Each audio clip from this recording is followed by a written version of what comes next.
Alors il y a aussi une question que tout le monde se pose. Comment expliquer la ressemblance entre Jean-Jacques Trogneux, neveu de Brigitte Macron, et Emmanuel Macron, qui théoriquement ne sont pas liés par le sang? Je n'explique pas, ça fait partie des bizarreries du dossier. D'ailleurs, c'est un dossier qui est très... D'ailleurs, c'est intéressant même au niveau des réactions. C'est-à-dire qu'en fait, vous mettez des assemblages photos devant la tête des gens, vous leur dites, voilà, tu vois, ça c'est Jean-Michel Trogneux, ça c'est Brigitte Macron, le mec fait, ah ok. Donc en fait, il voit que c'est la même personne. Et ensuite, vous mettez Jean-Jacques Trogneux, il y a des micro-trottoirs qui commencent à circuler sur YouTube de gens qui s'amusent à faire ça.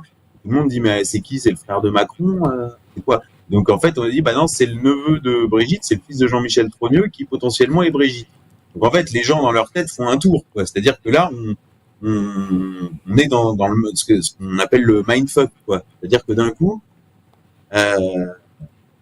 on passe de Brigitte c'est un homme à Brigitte c'est son père, quoi, grosso modo, dans la tête des gens. Donc en fait, c'est intéressant puisqu'en fait, les gens sont pris d'effroi. Et donc là, sur les réseaux sociaux américains, de toute façon, les Américains, ils en ont rien à foutre, ça les concerne pas. Et eux, ils s'amusent, voilà. C'est pas seulement un it's not just a dude, it's his father, tu vois. Ils en ont rien à foutre, ça buzz à mort aux États-Unis, c'est la folie. Et en fait, ce qu'on voit dans la réaction, c'est qu'en fait, le type voit ça, qu'il voit ce qu'il a vu, et il dit ah bah non, mais l'affaire est fausse parce que c'est pas possible. Alors qu'en fait, c'est lui qui s'est créé lui-même cette déduction-là dans la tête et qui ensuite se crée lui-même un blocage mental. Donc voilà, moi je dis juste, ça fait partie des bizarreries du dossier. Il y a plein d'autres bizarreries du dossier. La seule photo qu'ils ont été capables de montrer d'André Osière, c'était son faire-part de décès sur lequel il était chauve en maillot de bain sur une plage. Donc Emmanuel Anison est allé demander aux Osière, bah, c'est quoi pourquoi il y avait que cette photo-là pour faire part de décès en maillot de bain sur une plage. Et là, on s'est répondre, c'est parce qu'un jour, on s'est mis dans le jardin et on a brûlé toutes ces photos. Voilà. Et alors ensuite, alors ça c'est intéressant pour continuer sur les bizarreries, parce que des bizarreries, il n'y a pas que celle-là, il y en a d'autres. Sur les bizarreries, on nous avait dit, bon bah alors André Osière, en fait, il est mort en hôpital psychiatrique avec sa porte qui était gardée par Benalla. Donc là, on imagine Benalla en train à Sainte-Anne, en train de garder la porte du chauve en maillot de bain dans un hôpital psychiatrique, quoi. Donc on est dans un truc déjà assez baroque, et donc finalement Emmanuel Anison, toujours pareil, est allé enquêter chez les Osières, et qu'est-ce qu'elle découvre? Elle dit en fait non, il n'était pas en hôpital psychiatrique, il s'apprêtait à fuir en Afrique et il avait vidé ses comptes en banque. Donc là on dit ah bon, il s'apprête à partir en Afrique et il vide ses comptes en banque. Donc là le type se sentait menacé en fait, et c'est à ce moment-là qu'il est mort. Donc là on en déduit quoi? Puisque c'était lui, en fait, le témoin de l'affaire. C'était lui le principal témoin. Voilà. Donc, en fait, ce type a existé. On avait effacé ses traces parce qu'il fallait surtout pas qu'on le retrouve. Et le jour où on a commencé à retrouver sa trace, il a disparu. Et il a disparu au moment où il avait vidé ses comptes en banque et qu'il s'apprêtait à partir en Afrique. On sait de quoi il est mort? Voilà, la ressemblance entre Jean-Jacques Trogneux, officiellement d'un cancer, la ressemblance entre Jean-Jacques Trogneux et Emmanuel Macron, si tu veux, j'invite les gens à lire Devenir Brigitte, c'est-à-dire qu'il y a les faits établis, et puis on établit des faits qui mènent à des bizarreries qui laissent... En plus, alors la porte, elle est bizarre, parce que la porte est fermée, puis de temps en temps, on arrive à passer un peu au-dessus et à voir ce qu'il y a derrière, et on se dit, mais on est dans quoi, là? C'est une compilation de tous les films de Polanski, là. On a Chinatown, le Ghostwriter, c'est une compilation, La 9e porte. Il y a tous les films là. C'est au lieu de t'emmerder à regarder tous les films de Polanski, tu dis Devenir Brigitte. Et là, il y a la filmographie complète. Voilà, donc on est dans d'ailleurs le mot qui revenait chez les Américains. Je voyais dans les commentaires sous les vidéos de Thomason, le mot c'est It's so freaks. C'est fric. Voilà, c'est freaks. Voilà, c'est ça les Macron, c'est frics. Voilà. Myriam, tout ça va. Donc ça mérite des explications. Ça mérite des explications autres que de mettre 48 heures au trou des gens qui posent des questions sur X. Voilà, ça mérite une explication. Myriam, tu avais une question. Vous êtes en train de ridiculiser la France devant le monde entier. Hein. Donc, il faut quand même, à un moment donné, répondre. Et on a le droit, quand on est journaliste, de poser des questions. On a le droit, quand on est citoyen, de réclamer des documents qui sont accessibles selon le code du patrimoine, sans avoir à faire 48 heures de garde à vue systématiquement. Myriam, tu avais une question. Oui, parce que tout à l'heure, tu parlais donc de cette ressemblance avec Jean-Jacques Trogneux, mais il y a aussi toute une thèse par rapport à la famille Rothschild, et notamment Nelly Rothschild, qui pourrait, qui a une ressemblance assez stupéfiante avec Emmanuel Macron. Moi, tu sais, les ressemblances, moi, j'en sais rien. Les ressemblances, c'est, si tu veux, d'abord, en termes biographiques, il faut quand même savoir que la filiation biologique, c'est un casse-tête pour les biographes. Il y a des choses de tous les côtés. Des fois, c'est reconnu. Par exemple, Aragon, qui était le fils du préfet Andrieux. En Italie, il est très connu que le président, qui était pourtant communiste, Giorgio Napolitano, était le fils de Umberto II de Savoie, l'héritier de la couronne, etc. Il y a toujours des histoires de filiation biologique qui sont étranges dans les biographies. C'est vieux comme le monde. Là, il y a le prince, un des deux de Lady Diana et du prince Charles, qui est visiblement pas le fils du prince Charles, celui qui a des cheveux. En fait, c'est le fils du palefrenier.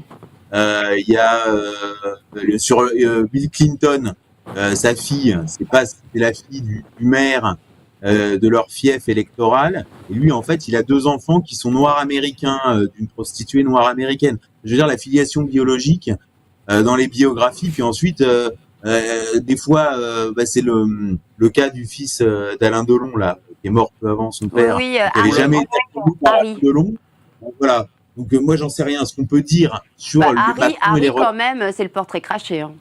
Voilà, non mais voilà. En fait, voilà, il y a quand même toujours cette question-là qui existe dans la filiation biologique. Non, ce que je veux dire, c'est que la filiation biologique en biographie, c'est un truc, c'est des sujets de conversation infinis. Ensuite, moi, ce que je peux dire, c'est que au niveau de la famille Macron, j'ai rien trouvé d'anormal, sinon qu'il n'y a pas de photo de Macron jeune avec ses enfants, c'est-à-dire qu'on a d'Emmanuel Macron jeune avec ses parents, c'est-à-dire qu'on n'a pas la traditionnelle photo d'Emmanuel Macron avec ses 2 parents et le tricycle.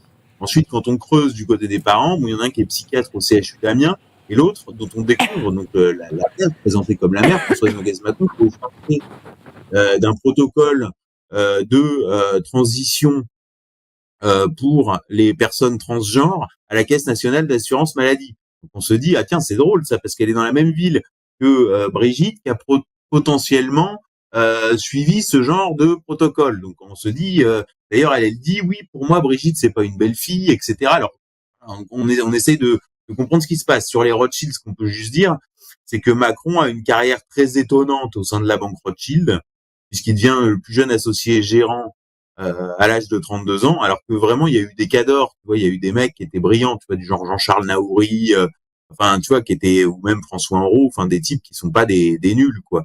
Et Macron a une carrière complètement anormale par rapport à ses compétences au sein de la banque Rothschild, avec des anomalies dans le CV qui peuvent effectivement faire penser à ce qu'on pourrait appeler une promotion familiale. C'est-à-dire que si on voit ce genre de cas dans une PME, on dit ah bah tiens, il en est là parce que c'est le neveu du patron, quoi. Voilà. Ensuite, est-ce qu'il y a des éléments, est-ce qu'il y a des ressemblances, est-ce que Macron il a le nez des Rothschild? Ça c'est du Louis-Ferdinand Céline, quoi. Tu vois, c'est pas du journalisme d'investigation. Voilà. Ensuite, il y a des choses très intéressantes du côté des lits de Rothschild, ce qu'on appelle la piste de l'Oise, c'est-à-dire les liens. En fait, quand on creuse dans la Macronie profonde, on arrive toujours dans l'Oise. D'ailleurs, qu'on retrouve dans la biographie de Jean-Michel Trogneux, en particulier Beauvais. Où Macron a effectué aussi son stage à l'ENA, où il aurait connu Henri Herman, où Herman ayant fait fortune comme prête-nom de Élie de Rothschild sur du foncier dans l'Oise, dans les centres commerciaux. On retrouve Pierre Donnersberg, qui lui aussi fait face à des rumeurs, parce que beaucoup pensent que c'est un fils illégitime d'Edmond Rothschild, même si officiellement il ne l'est pas. En tout cas, il joue un rôle de pivot entre les plusieurs branches de la famille Rothschild. C'est Pierre Donnersberg. On va te montrer. Vas-y, finis, on va te montrer 2 photos. Vas-y. Et Pierre Donnersberg qui permet à Emmanuel Macron de qui dirige une société de courtage en assurance qui s'appelle CIACI Saint-Honoré et qui est une filiale d'Edmond Rothschild. Et c'est lui qui permet à Macron de financer sa campagne en 2017. Et voilà. Donc en fait, la piste Rothschild, elle est pas, si tu veux, elle est pas aboutie, mais elle est pas, je veux dire, elle est pas ridicule. Il n'y a pas rien. Mais on peut pas être affirmatif sur quelque chose. Voilà. On va montrer les deux photos. On va montrer les deux photos. Voilà, parce que c'est quand même troublant. Regarde là, et puis la deuxième. Alors attends. C'est, pour être très précis, c'est Liliane Springer. C'est ça. Qui était donc qui n'est pas du tout de la génération, qui n'a pas du tout l'âge d'être la mère d'Emmanuel Macron. Non, mais pas de la grand-mère. C'était l'épouse. Éventuellement. C'est l'épouse de Élie de Rothschild et en fait, elle a 2 enfants. Alors, si les gens s'y intéressent, c'est Nelly qui est connue et en fait, la sœur de Nelly, donc la fille d'Elisabeth II, qui s'appelle Elisabeth de Rothschild, en fait, est architecte à Singapour et elle a pour particularité d'être mariée avec un Américain, il me semble, qui s'appelle Mark Ernest Leland et qui est le grand patron du German Marshall Fund for the United States, qui est une sorte de centre de cooptation des futures élites dans un cadre transatlantique. Donc là, on est vraiment dans le vieux monde. Hein. Tout ça est en train d'être bouleversé par Musk, par Trump, par Poutine, par Xi Jinping. Et il faut savoir que Macron a suivi ce programme à New York. Voilà ce qu'on peut en dire. Donc en fait, là, moi, si la piste de l'Oise, parce qu'en fait, cette piste Rothschild-là, précisément sur Liliane Fullspringer, rejoint la piste de l'Oise, rejoint la piste Rothschild et trouve un écho dans les voyages de Macron à New York, notamment pour le German Marshall Fund for the United States. Et Macron est très connecté puisque quand il va retourner à New York dans le cadre de la banque Rothschild, il va faire la connaissance aussi de Henry Kravis, qui est un très important financier américain, dont l'épouse est présidente du comité de sélection du groupe Bilderberg.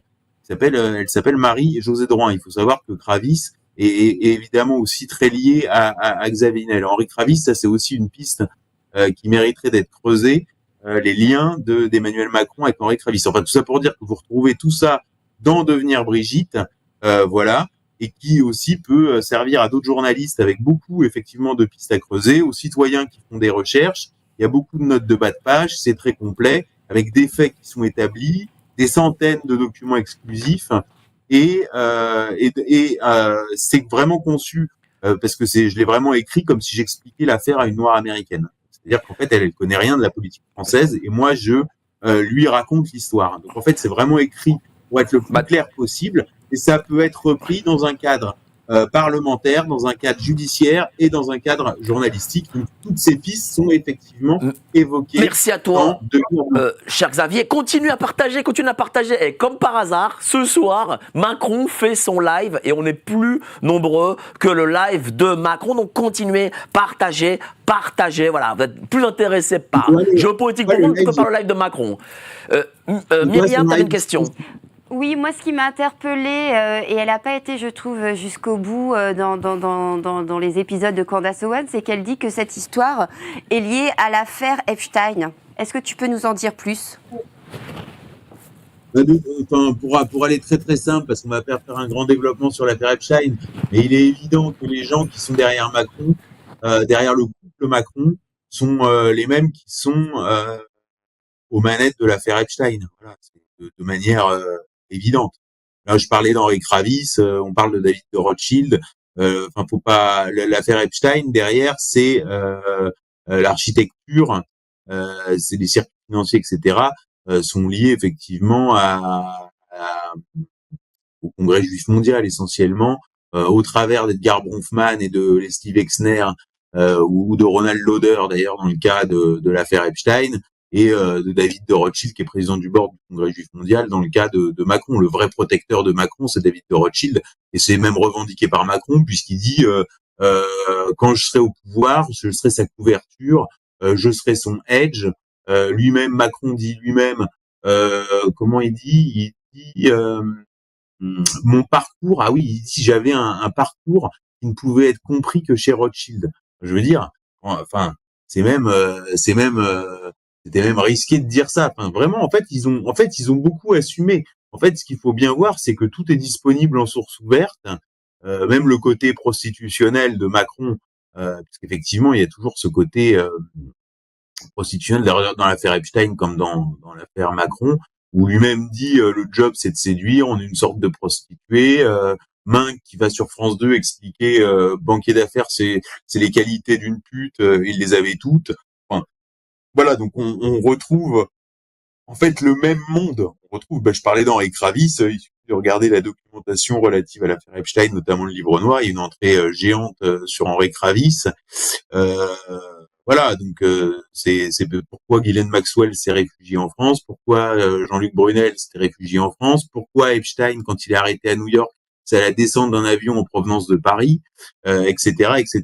Donc il est évident qu'il y a un volet français de l'affaire Epstein, il est évident que les réseaux qui gravitent autour des Macron, c'est le même monde. Voilà ce que je veux dire en fait, c'est que c'est le même monde, c'est le même petit monde, et c'est ce petit monde qui est actuellement en tout cas se sent très menacé par la montée en puissance d'un côté des Russes et des Chinois et de l'autre de l'axe Trump-Musk.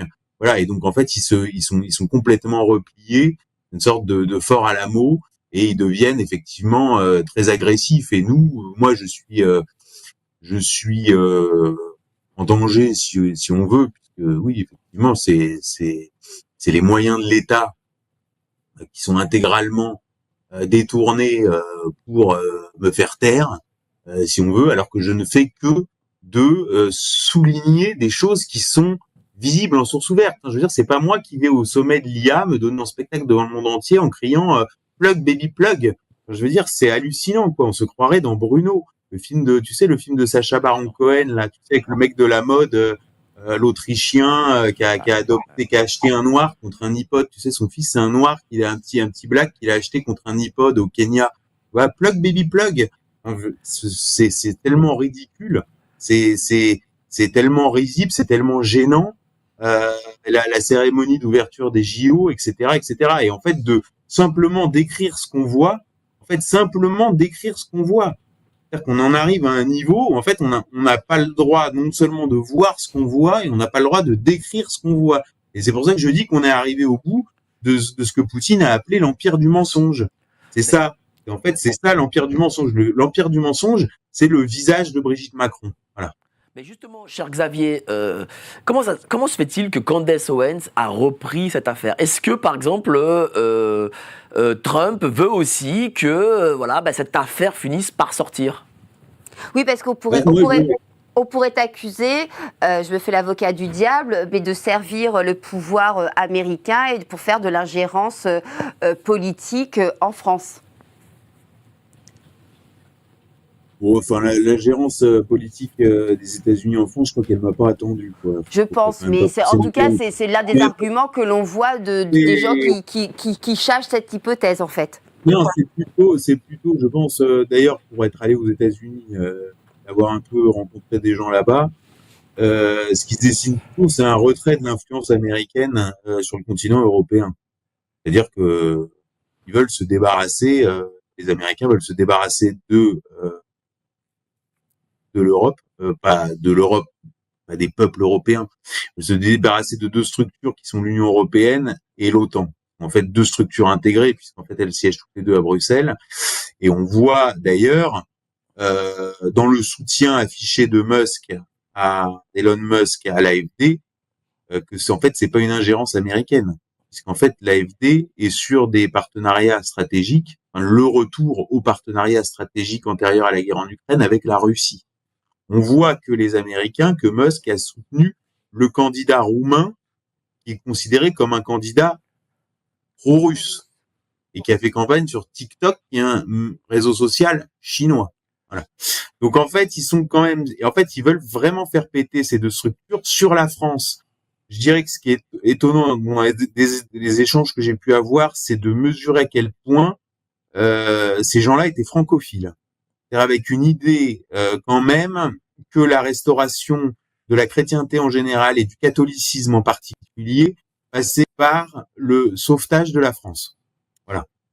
Ensuite, il y a, et c'est très intéressant d'ailleurs parce que j'ai eu beaucoup de références à la Révolution française, c'est-à-dire que l'idée, c'était que la tête de Marie-Antoinette coupée a ressurgi à la cérémonie d'ouverture des JO. C'était comme une sorte de kéros, c'est-à-dire en fait, c'est quand même un crime de la Révolution française.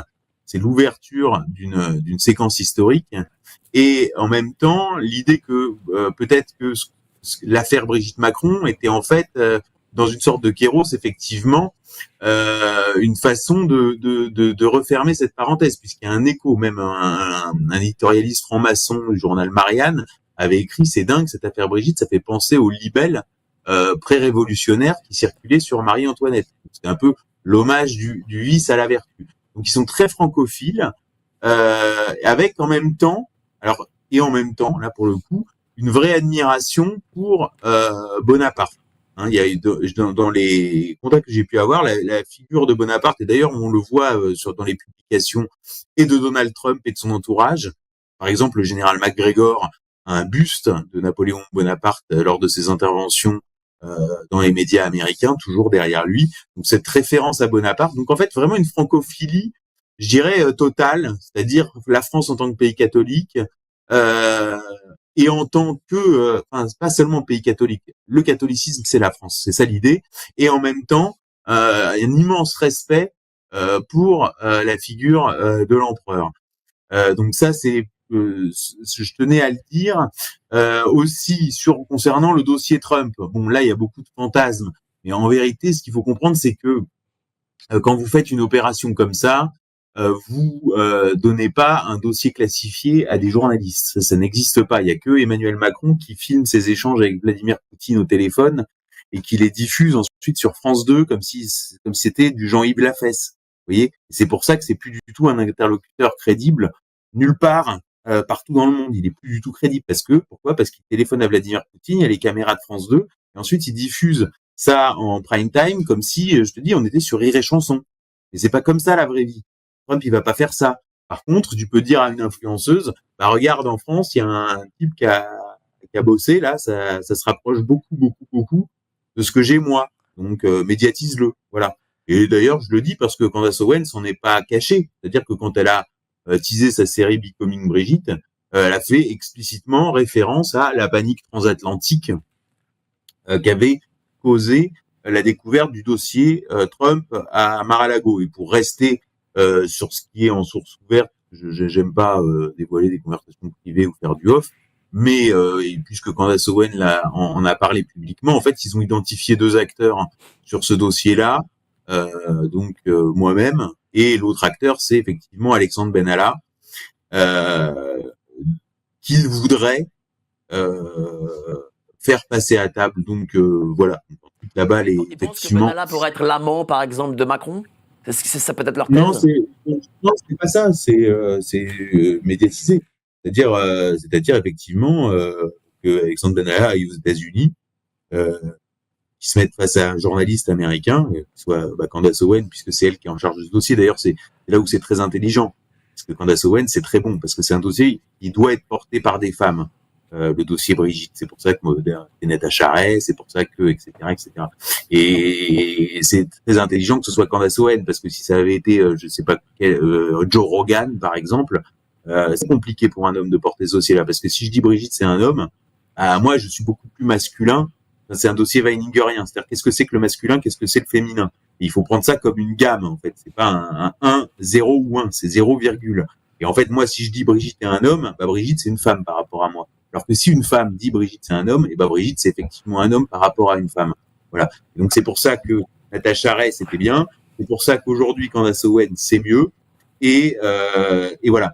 Et donc on voit que c'est vraiment coordonné. Voilà. Ensuite on déclassifie pas des informations classifiées avec des youtubeuses sur internet. Évidemment. Non, mais alors attends, tu diras après. Alors cher Xavier, on a quelque chose à montrer, un micro-trottoir que l'on a fait en France.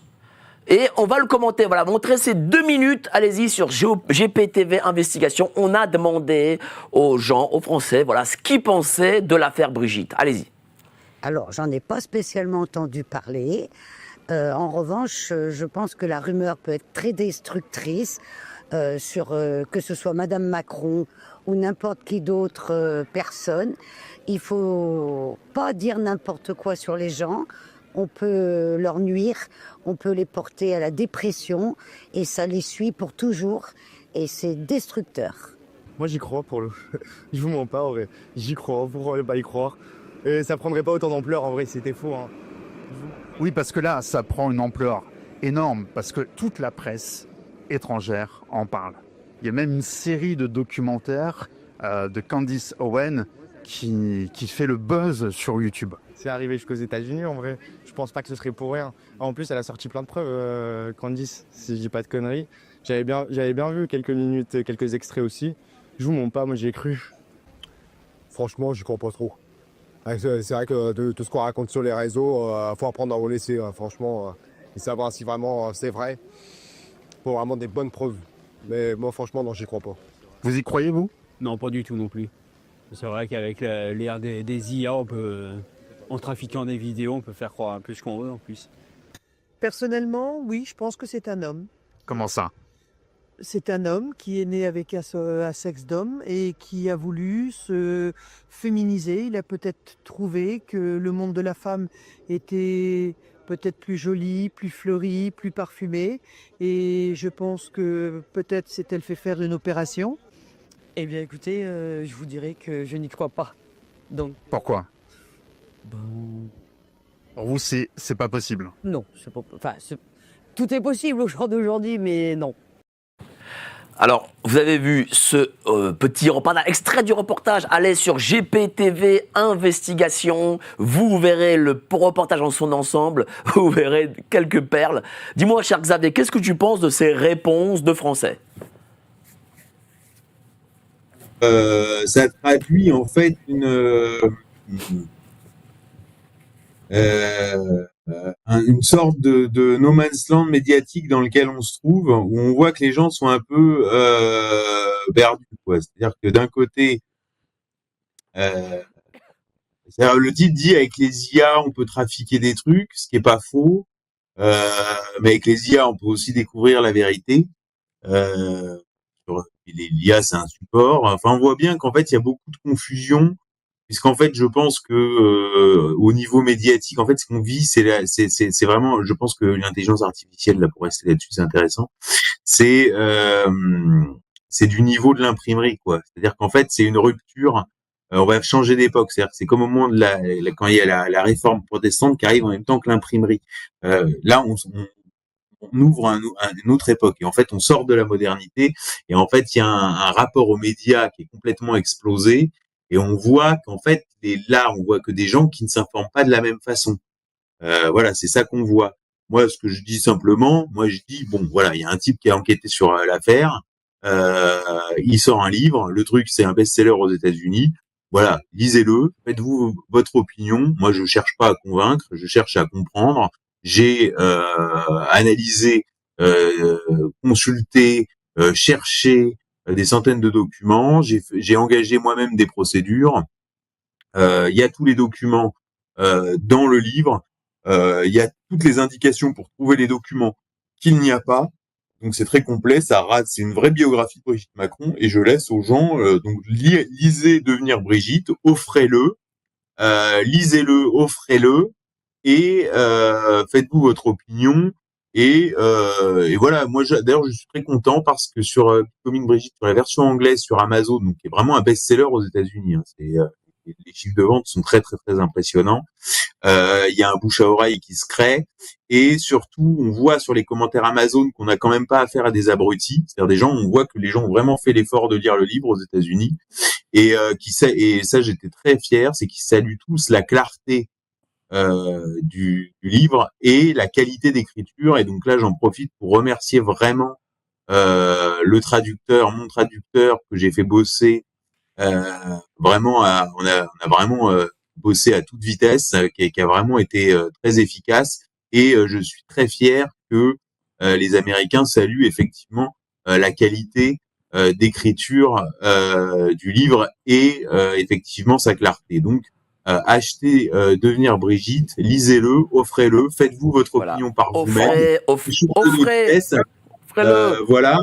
Et voilà, moi après que les gens y croient pas, moi j'en sais rien. Voilà. Alors Myriam a une question à te poser. Non, moi je trouve qu'il y a deux choses importantes que tu viens de dire. Xavier, déjà d'une, c'est que quelqu'un de l'administration, enfin en tout cas quelqu'un a dit à Candace Owens que ce serait bien de s'intéresser à toi parce que eux, ce qu'ils avaient dans les documents qui ont été pris par le FBI, bah, il y avait beaucoup de choses qui étaient similaires, donc qui nous laissent quand même penser que voilà, le dossier Trump concerne cette histoire. Et puis tu parles d'un no man's land au niveau journalistique, et c'est pour ça qu'en France nous avons des micro-trottoirs comme ça très ambivalents où il y a des gens qui pensent oui, d'autres non.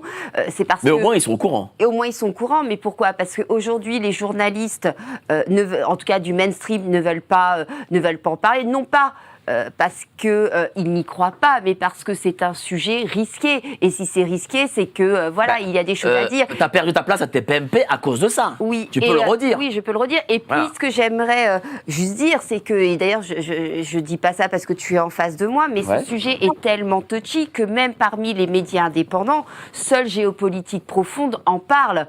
Je parle pas évidemment de Candace Owens ou de toi, Xavier, mais ni Toxin, ni Omerta, ni TV Liberté. Voilà. Okay. Alors merci de nous foutre dans la merde avec nos amis. Mais c'est un sujet. Non, mais c'est pour dire que c'est un sujet. Bon, c'est du direct. Hein. C'est un sujet hyper important et hyper touchy qui fait flipper les gens. Voilà. C'est une réalité. Je sais pas ce que tu en penses, mais. La nana qui dit moi j'y crois, elle dit je vais témoigner à visage flouté. Ça s'arrête là, t'as compris. Tu vois, puis le mec qui veut pas qu'on foute son visage, genre voilà, moi j'y crois pas, tu vois. Parce que, mine de rien, t'as quand même d'abord en France, il y a quand même, de par la constitution de la Ve République, quelque chose de très monarchique dans la fonction présidentielle. Ensuite, ils ont quand même fait passer le message qu'on pouvait pas y aller. Tu parles de ton cas personnel, Myriam, on peut aussi évoquer Natacha Polony. Bien sûr. Elle fait cette couverture. Ouais, je suis désolé, quand il y a l'article dans la lettre A, c'est écrit explicitement, Natacha Polony, ça a la rumeur qui inquiète l'Élysée. C'est-à-dire qu'en fait, l'article est là pour nous dégommer. Mais rien que d'avoir fait un bandeau en une, la rumeur qui inquiète l'Élysée, bah, ça lui vaut sa place. Il y a un humoriste qui s'est fait virer de France 5, je sais plus lequel c'était, parce qu'il avait fait une vanne sur Brigitte. Voilà, je veux dire, les gens le savent, en fait. Et Zoé Sagan, en plus, c'est très violent parce que quand tu envoies Zoé Sagan, faut savoir, c'est Aurélien Poisson. C'est-à-dire qu'on n'est pas, en fait, dans la France gilet jaune, sociologiquement. On est dans les classes supérieures, ce qu'on appelle les classes intellectuelles supérieures. Hein, voilà, je vais pas faire le pédigré de sa famille, mais c'est ce qu'on appelle vraiment nettement les classes intellectuelles supérieures. Quand on envoie Bertrand Scholler 48 heures au trou, au Bastion, Bertrand Scholler, il est galeriste, il me semble, dans le 6e arrondissement de Paris. Hein, donc dans sa galerie où il recevait en 2017 des gens comme Jacques Attali, André Berkoff. C'est pareil, on est dans les classes intellectuelles supérieures. Donc quand on met des gens qui sont des insiders à Paris, vous voyez, c'est pas des marginaux. Quand on met des gens comme ça 48 heures au trou, avec la violence que c'est, c'est-à-dire que tu te retrouves dans la même cellule qu'un Pakistanais qui a découpé un mec, alors que t'es galeriste à Paris, tu vois. Et ben les gens ils se chient dessus, c'est clair. Voilà, quand tu dis la nana qui trouve le truc Jean-Michel sur la photo de famille, bah aujourd'hui tu vois elle a un cancer. Alors les gens ils disent pas, tu vois, mais il y a quand même le doute. Tu vois, tu te dis c'est marrant, elle a un cancer. Tu vois, moi je suis obligé moi je suis débarqué d'un journal que j'ai porté pendant 9 ans sans raison, puisque je l'ai porté de 3000 à 6000 abonnés. J'ai fait connaître le titre à l'international, donc officiellement il y a aucune. Je suis débarqué quand même. Donc toi, t'es débarqué. Par un actionnaire qui quand même se veut très révolutionnaire et très revendicatif. Et puis même sur ce sujet-là, si je peux me permettre, ce monsieur baisse sa culotte pour pas citer son nom. Quelle méchanceté. Mais non, mais c'est vrai. On est courageux on est courageux jusqu'au bout. L'objectif c'est pas de taper sur les autres. Non mais c'est pas, mais il s'est fait débarquer quand même, Mike. D'accord. Il s'est fait débarquer. Très bien. Non mais il y a une on le pression. sait. De toute façon, voilà, ce que je veux dire, c'est qu'il y a une pression qui est maximale, qui aujourd'hui prend d'une proportion internationale, puisque voilà, l'affaire est couverte. De toute façon, je vais te dire, la question c'est pas est-ce que c'est vrai ou est-ce que c'est faux. La question, c'est que c'est validé par les Américains et c'est validé par les Russes. Donc, truc muche sur le trottoir qui fait du micro-trottoir, quelque part, on s'en fout. Alors- Validé par les KGB et par la CIA. Voilà. On Donc, voulait te moi, montrer le- d'autres photos. On voulait te montrer 2 photos que une photo là de la classe. Est-ce qu'on peut la commenter? Tiens. Bah, tu vois, c'est une photo de ce qu'on appelait la 9e. Ça doit correspondre à ce qu'on appelle le CE2 aujourd'hui. D'ailleurs, cette photo, elles sont assez drôles, les photos de classe, parce que moi, j'ai fait des tests. En fait, à chaque fois, je les montre aux gens et je dis, tiens, bah, il est où Jean-Michel Trogneux? Donc, les gens connaissent pas forcément le dossier, hein. Compris dans mon entourage, bon, on est assez éloigné. Et les gens reconnaissent immédiatement. Et en fait, c'est quand même très rare de reconnaître quelqu'un sur une photo de classe, quelqu'un qu'on est censé avoir jamais vu.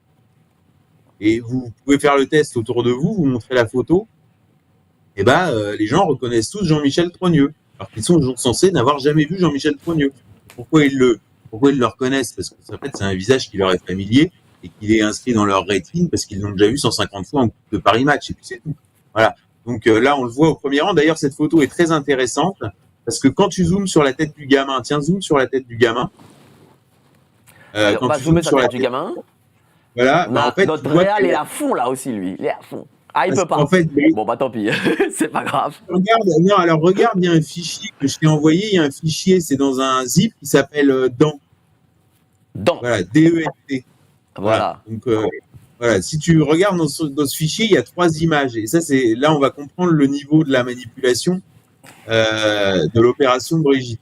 Donc, en fait, sur cette photo-là, quand on zoome, on voit que le gamin, en fait, a les dents Voilà. qui sont pas alignées.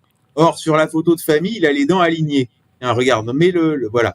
Voilà, regardez bien. Là, avant, elle avait les dents qui étaient, maintenant, elle a les dents alignées. Avant, elle avait les dents qui n'étaient pas alignées. Donc, regardez maintenant la photo de classe du gamin. Il n'a pas les dents alignées. Et maintenant, regardez la photo de famille. Donc, retouchée par Best Image. La photo de famille, non, reviens en arrière. Voilà. Et ben, vous voyez qu'il a les dents alignées. Donc, en fait, quand ils ont donné la photo de famille à Virginie Linhart en 2018 pour les besoins du documentaire, et ben, en fait, ils ont reproduit sur Jean-Michel Trogneux les opérations de chirurgie esthétique de Brigitte. Bah, C'est quand même une petite. l'œil.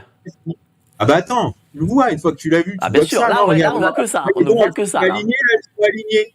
Donc en fait, et remets la photo où tu vois les 2 photos de Brigitte avant et après l'opération des dents. Tu vois, là tu vois bien qu'elle a les cheveux comme là sur la vieille photo, elle a les C'est dents vrai. comme le gamin sur la photo de là. Donc en fait d'ailleurs ça c'est un élément qui est très paradoxal, c'est que Natacha Rek avec tous les documents d'être des faux. En fait, le seul document dont il est avéré dans l'affaire que c'est un faux, c'est le document sur lequel elle s'appuyait pour sa thèse, c'est-à-dire la photo de famille. Et en fait, sur la photo de famille, en fait, ils ont mis sur Jean-Michel, ils ont faut être dingue pour faire ça. Je sais pas qui a fait ça, si c'est Michel Marchand pour faire chier Brigitte ou si c'est Brigitte par coquetterie. Ils ont reproduit les opérations de chirurgie esthétique de Brigitte sur le visage du gamin. Et c'est pour ça que le gamin a les dents alignées sur la photo de famille. C'est quand même hallucinant, quoi. Dis-moi, Ça- on va parler d'une autre photo. On va parler d'une autre photo, c'est celle des 18 ans. C'est-à-dire qu'il y a Brigitte et son Il acolyte à venait- côté. Voilà, celui-là. Il venait d'avoir 18 ans. Voilà, celui-là, C'est comme ouais. la chanson Alors, de dis-moi, Dalida. si tu pouvais le commenter un peu. Alors ça, c'est une photo qu'on a eu beaucoup de mal à obtenir. Donc en fait, si tu veux, moi, en fait, j'ai toujours, pendant mon enquête, j'ai toujours visé. En fait, d'ailleurs, les photos de classe, je les ai récupérées. D'ailleurs, j'ai fait une procédure contre la Providence, donc l'établissement où était scolarisé Jean-Michel Trogneux, donc contre les jésuites, que j'ai remporté. Et les jésuites se sont pliés à la décision. Et ils pouvaient pas, à mon avis, ne pas donner les photos, puisqu'ils avaient donné les photos de Ruffin, ils avaient donné les photos de Macron, les photos de Brigitte, ils avaient donné toutes les photos de tout le monde à tous les journalistes. Donc sur Jean-Michel Trogneux, ils sont pliés à l'avis de la CADA. Et ensuite, moi, j'avais quand même ma piste prioritaire, c'était le service militaire. C'est-à-dire, le truc, c'est définitif, quoi. Est-ce que Brigitte a fait son service militaire ou pas? Et donc j'ai essayé de récupérer les documents. Et donc en fait, dans les documents relatifs au service militaire, c'est comme ça qu'on a ouvert la piste algérienne. En fait, c'est le moment où Jean Trogneux, le père, déclare Jean-Michel pour le recensement de la classe 65, donc en 1963, 2 ans avant, quand il a 18 ans. Et c'est là qu'on trouve la piste algérienne. Et la piste algérienne, je me dis tout de suite, je vais pas aller en Algérie. Je vais pas envoyer des gens faire des recherches dans les archives en Algérie. Le peu que j'en ai vu, en plus, bon, les Algériens sont pas des grands archivistes, c'est un doux euphémisme. Donc en fait, je vais mettre cette piste sur la table via Morad El Hattab, et donc j'avais mis Morad El Hattab dans la confidence, et en fait on avait organisé la médiatisation de cette piste dans une vidéo de Morad El Hattab chez Amandine Roy. Et donc comme ça j'avais lancé le truc, et je me dirais comme ça on jette une bouteille à la mer, et si ça rebondit en Algérie, ça rebondira en Algérie. On a eu d'ailleurs certaines réponses ensuite. Et en fait dès septembre 63, en fait dans les documents militaires, on voit que Jean-Michel Trogneux est domicilié à Paris, et qu'en fait il suit une formation dans une école d'ingénieurs. Alors c'est une classe préparatoire, hein, il est pas en école d'ingénieur, c'est une classe préparatoire qui nécessite même pas d'avoir le bac. D'ailleurs, Jean-Michel Trogneux, donc Brigitte Macron, n'a ni le bac ni le BEPC, d'après les documents que j'ai pu consulter.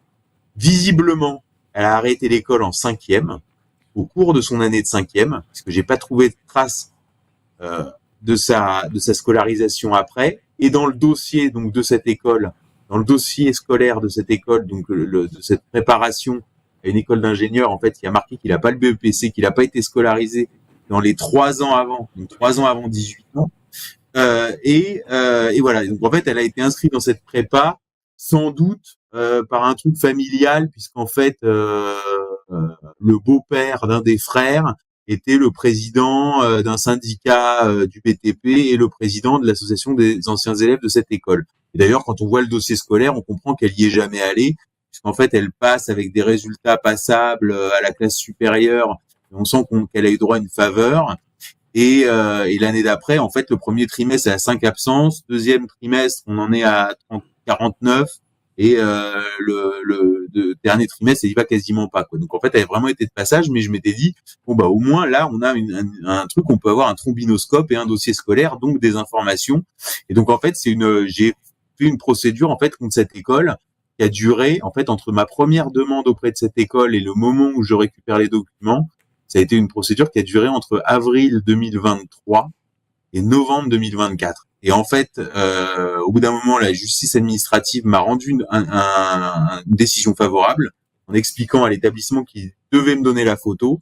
Et dans sa réponse à la justice administrative, le directeur de l'établissement a répondu « Je ne donnerai pas ce document à Xavier Poussard car il porte atteinte à l'honneur de la présidence de la République. » Donc ça, c'est un épisode effectivement que je raconte dans le livre, et je diffuse cette photo où là on est sur ce qu'on appelle quelque chose qui plie le match, puisqu'effectivement on reconnaît un nombre de signes distinctifs qui sont incroyables, c'est-à-dire la bouche, le nez, les oreilles, certains diront le regard, moi voilà, on voit vraiment que c'est, et puis surtout qu'en plus ils se sont cornérisés en expliquant que Jean-Michel Trogneux était un petit gros. Et donc là, on pourrait, donc ils nous disent non, Jean-Michel Trogneux, c'est pas Brigitte, c'est un petit gros. Et donc en fait, l'IA le valide. L'IA, elle prend pas cette photo. Hein. L'IA, elle prend pas cette photo pour la simple et bonne raison que c'est une photo où il y a des lunettes. Parce qu'en fait, si tu veux l'IA, l'intelligence artificielle visuelle, faut savoir comment ça fonctionne. Ça fonctionne avec des points sur le visage. Et donc en fait, cette photo est pas prise en compte par l'IA, tout simplement parce qu'il y a des lunettes avec des très grosses montures et des fortes corrections, et en plus une ombre portée du verre sur le visage. Et donc en fait, cette photo-là n'est pas prise en compte par l'IA, exactement comme quand tu prends, c'est pour ça que quand tu fais tes photos d'identité aujourd'hui, on te demande systématiquement de faire des photos sans lunettes, et quand tu passes à l'IA, d'ailleurs dans le livre, vous regarderez toutes les photos que j'ai utilisées avec l'IA, il n'y en a pas une, faut vraiment prendre des photos au format carte d'identité contemporain. Cela dit, une fois donc là on se dit on peut pas utiliser l'IA, donc on repasse au manuel. Et en fait, d'ailleurs j'invite les gens à regarder le petit gros. Vous verrez, il a pas le même nez, il a pas la même bouche, il a pas les mêmes oreilles. Enfin bon voilà. Donc en fait c'est la photo qui, comment dirais-je, plie le match. Donc cette photo, selon le directeur de l'école qui s'est assis sur une décision de la justice administrative, dans un premier temps, porter atteinte à l'honneur de la présidence de la République. Donc en fait, c'est-à-dire qu'on est dans l'inversion totale. C'est-à-dire que en fait, les Macron ridiculisent la France et leur règne coïncide avec une perte d'influence de la France vraiment partout dans le monde. C'est-à-dire qu'on est vraiment le clochard des nations, quoi. C'est-à-dire qu'on a un président qui est sur le trottoir plug baby plug et les gens passent devant en faisant même semblant de pas le voir, quoi, tellement c'est gênant. Donc, en fait, on est plus rien. On est une nation en voie d'effondrement intérieur et en perte d'influence totale sur la scène internationale. Vous verrez que sur la reconstruction de l'Ukraine, c'est les Italiens qui seront là. Trump et Poutine ont déjà dit pour représenter l'Europe, ce sera les Italiens. Il y a Xavier Niel aussi quand même. Il y a Xavier Niel quand même. Hein. Ouais, mais tu verras que Niel, ça va mal finir cette histoire de Niel, parce que là, il s'en est pris à Musk en le traitant de connard. Musk l'a gentiment recadré. Qui a répondu. Toute leur il y a eu cette histoire très bizarre. Pourquoi c'est Niel qui va chercher Pavel Durov à sa sortie de garde à vue? C'est quand même, les Macron ont quand même eu le signal qui est envoyé. C'est-à-dire quand on voit une assignation au domicile de Candace Owen à Nashville, quand tu fais descendre un avion au Bourget pour placer en garde à vue le patron d'un réseau social, Telegram, etc. C'est-à-dire qu'il y a quand même une prise de conscience au niveau international qu'on est face à une dérive à la fois inquiétante et inédite et hors de contrôle, un pouvoir qui est complètement hors de contrôle. D'ailleurs, c'est ce qu'avait dit Emmanuel Todd. On est dans un pays qui est avec un pouvoir hors de contrôle et l'explication de ce pouvoir hors de contrôle remonte, selon Emmanuel Todd, dans l'enfance même d'Emmanuel Macron. C'est-à-dire qu'il y a un rapport, Emmanuel Todd dit, il a un rapport à son enfance qui n'est pas clair. Et il ajoute, je le soupçonne de haïr les gens normaux. Voilà. Et donc, en fait, on est face à un pays qui devient, qui est sous stress, avec un pouvoir psychopathe. Et donc voilà, moi je publie ce livre, que chacun se fasse son idée, que chacun lise cette enquête, que les journalistes, je sens que ça peut bouger quand même malgré tout, parce que je sais qu'on est suivi, je sais que ce que je fais est suivi en haut lieu. Enfin, j'ai même pas besoin de prouver, c'est officiel. On a fait cette série, la Becoming Brigitte, qui cartonne aux États-Unis. Hein. C'est un carton intégral. Aux États-Unis, vous pouvez pas tricher. Hein. Aux États-Unis, vous trichez pas. Hein. Si c'est mauvais, c'est mauvais. Si c'est bon, c'est bon. Hein. L'export aux États-Unis, c'est le crash test quand même, quoi. Et c'est pas moi qui suis allé solliciter les Américains à mendier des machins et des trucs. C'est eux qui sont venus me chercher. Donc non. C'est important. Il faut voir comment ça rebondit.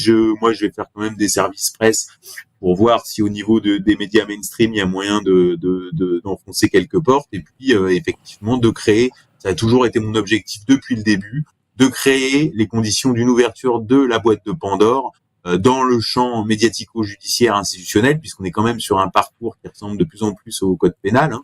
C'est-à-dire qu'on a quand même quelque chose qui s'apparente à un détournement de mineurs, puisque c'est une rencontre dans un cadre scolaire.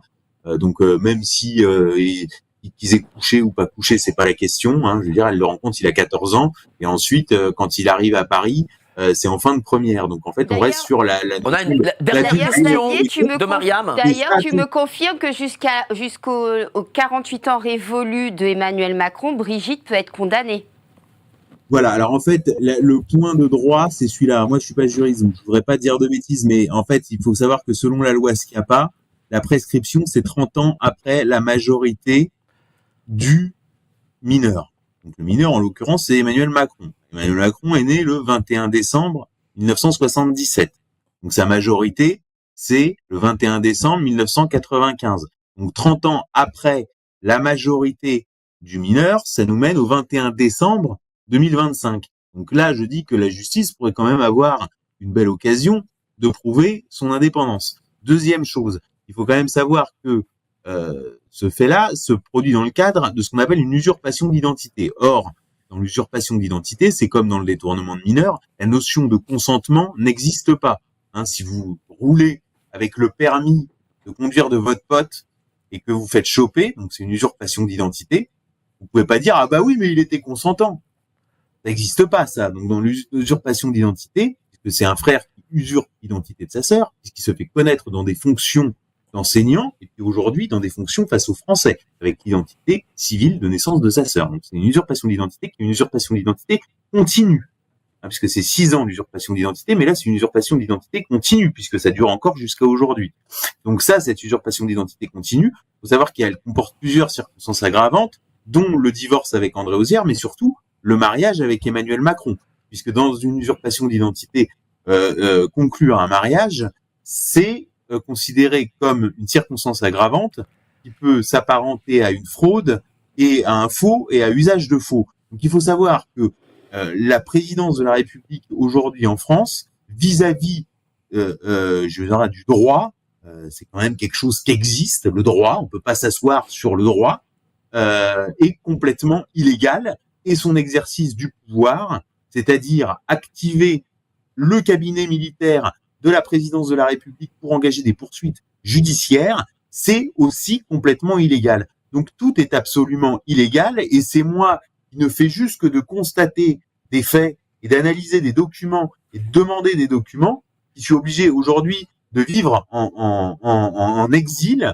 et de partir aux États-Unis avec mon dossier pour pouvoir simplement écrire un livre. Voilà.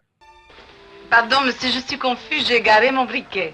On a aussi tendance à jouer avec le feu. Google, qui est une création de la CIA. L'équipe de Géopolitique Profonde vous donne le meilleur de l'actualité brûlante. Mais en échange, on veut un geste de votre part. Merci de ce geste d'amour, on vous le rendra.